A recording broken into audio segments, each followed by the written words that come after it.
Since I've recently become a mother, I've learned a couple of important rules that maybe I didn't know before I was a mom.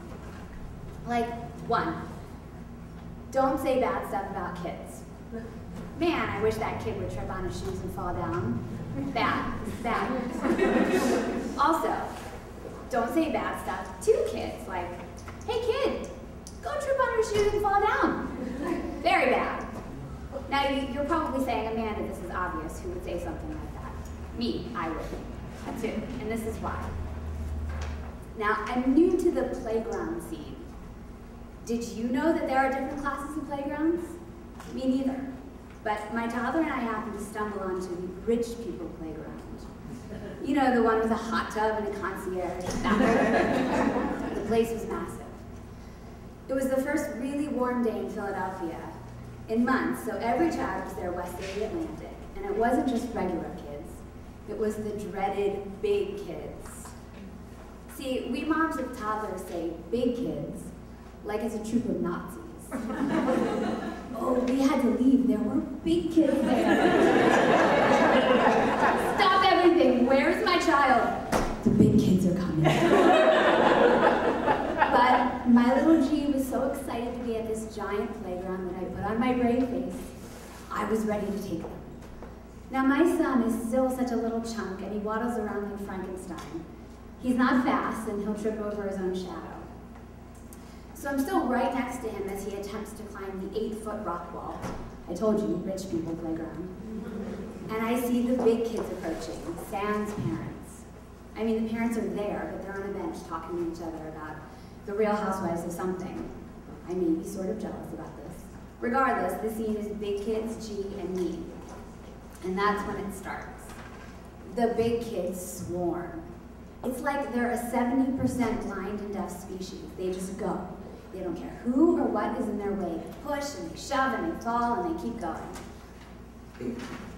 And then they catch G in their tunnel vision. Now my little G is playing with the X's and the O's that spin around. And when out of nowhere, a big kid in pink pushes my sweet little Frankenstein to the ground. She also says, move! I stop breathing. I clench my fists. And irrationally, I now see this child as my enemy. I feel my inner 6-year-old bubble up inside of me. I just want to push this girl down. I just want to scare her, just a little. The protective instinct that kicks in as a mother is like nothing I've ever experienced. I was in battle mode. But I don't do anything, obviously. I check myself. Amanda, what is wrong with you? I pick up G, I brush him off, and we move along. But the irrational rage is still burning in me. And then, as G played nicely somewhere else, big kid in pink has the balls to tap me on the shoulder. Oh, no, she didn't. She didn't start with me. Okay, I'm ready. I can take her. I mean, she's 6, but I mean, I'm totally out of shape. But anyway, she says, Miss, do you know how to tie shoes?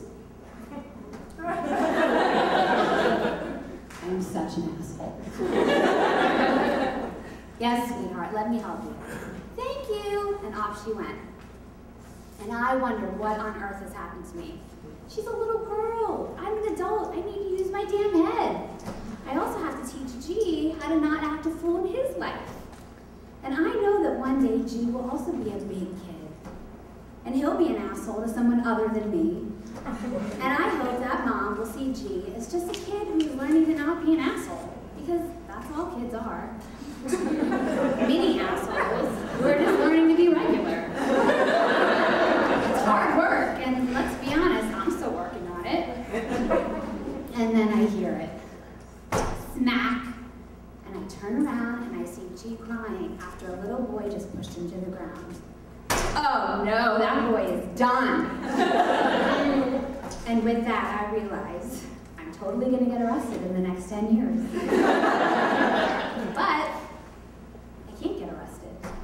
Because one of our most important duties as moms is to teach our children to shed their asshole layer, like an asshole butterfly coming out of his asshole cocoon, which I definitely can't do from prison.